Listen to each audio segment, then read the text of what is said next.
This video is sponsored by Squarespace. I thought this piece of glass would be a scam, but it has totally changed my miniature painting workflow. We all know the pain of prepping a model. You drop $50 on a kit, get ready to paint, and there it is, a mold line. So you start the ritual, trimming, filing, sanding, and half the time you're not even fixing the mold line anymore. You're fixing the scratches you just made trying to remove it. Well, this tool stops that nightmare, but nobody tells you the very specific way you're supposed to use it. If you think this is just a fancy nail file, I can guarantee you're wrong. And if you treat it like one, you might just ruin it. Like I did. I purchased 2 glass files from A to Z Toys. I purchased the gun primer razor for about $24 and the Dis by AE siren for about $6. But let's talk about what makes glass files so different. It comes down to how it interacts with plastic. Think about sandpaper for a minute. It's basically jagged little rocks glued to paper. When you drag that across your miniature, you're not smoothing the surface, you're tearing it. That white chalky finish you sometimes see after sanding, that's stress in the plastic. And that's what I call the cycle of damage control. When you cause damage to a model to remove a mold line, and then have to continue sanding to remove any scratches left by the previous step. Glass files are different. Instead of glued grit, the surface is chemically etched directly into the glass. That etched texture acts like thousands of microscopic blades. So instead of tearing the plastic, it shaves it. It planes the material down layer by layer, cleanly removing excess without stressing the surrounding areas. But for comparison, glass files act like a grit between 400 up to 600 plus. That glossy finish you see after using it, that's what happens when you cut cleanly instead of rip. And because it's shaving instead of tearing, you skip the entire damage control cycle. Now if you're thinking you can just buy one and go to town, I need to stop you. Because I ruined both of my glass files. One of them was absolutely on me for being a dork. The second one could happen to anyone. My first stupid mistake? Do not use these on anything other than resin and plastic. If you have to use a heavy hand to make progress, then you are probably going to ruin your file. There's no need to ask how I learned that, just trust me. But before we talk about mistake number 2, let's talk about Squarespace. We all know mold lines are a pain, but building a stunning website is easier than ever with Squarespace's new guided design system, Squarespace Blueprint. Answer a few questions and it creates a site tailored to you, or start from a professionally designed layout and customize it fast. Add online classes, print on demand, and built-in payments, Squarespace handles everything in one place. Seriously, Squarespace feels like magic. I can only dream of model assembly being this easy one day. So whether you're launching a new business or showcasing your work, spend less time fighting your website and more time painting. Head to squarespace.com for a free trial, and when you're ready to launch, use code LYLAMEV to save 10% on your first website or a domain. Alright, back to painting. Now here's the mistake that's easier to make. You grab the file, you're excited, and you start sanding back and forth like you would with a metal file. For some brands, that's fine. For others, not so much. The razor is omnidirectional. You can push and pull in any direction and it works beautifully. But the siren is directional. The etched blades are cut in a specific orientation. So instead of sawing, think of peeling a potato. Short, controlled strokes in one direction.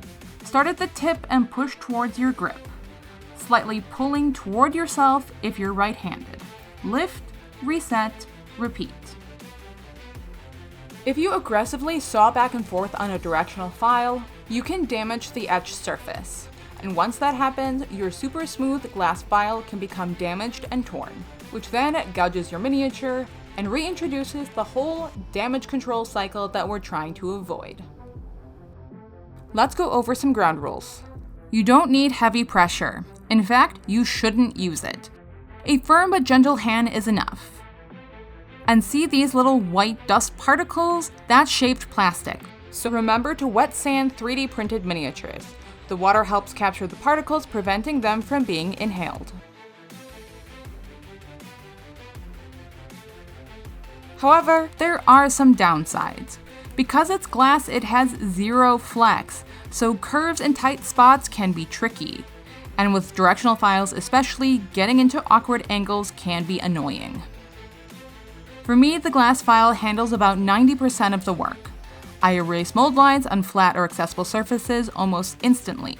But for tighter areas, I'll still wrap sandpaper around a small round file. Working this way gives me the shape and control of my file, while the sandpaper allows me to change the grit as required.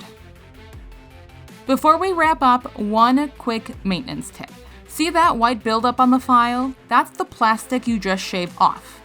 If you leave it there, the file will stop cutting effectively. You can rinse it under water. But if you don't want to leave your desk, here's the lazy hack. Take a piece of tape, press it onto the surface, and peel it off. It pulls the dust straight out of the etched glass, and it's weirdly satisfying. But let's talk about if glass files are right for you and the differences between the two that I tested. The razor is omnidirectional. You can push or pull it in either direction, and it works beautifully on flat, easy-to-reach surfaces.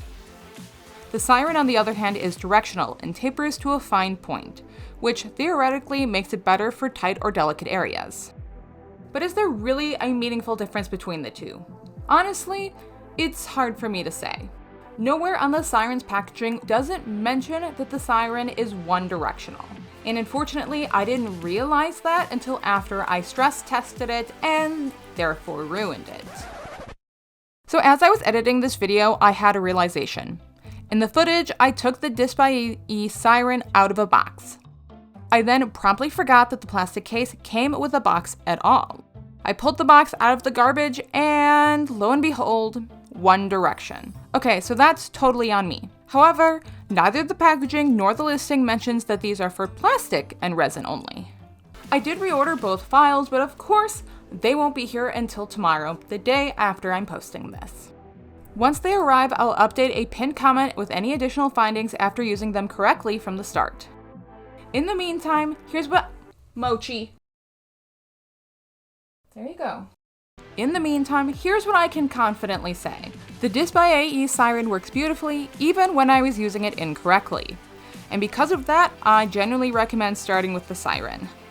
The tapered tip does help when reaching into small details, and for the cost, I think it offers the best balance of performance and versatility. Even after misusing it, it still outperforms every other sanding tool that I've tried.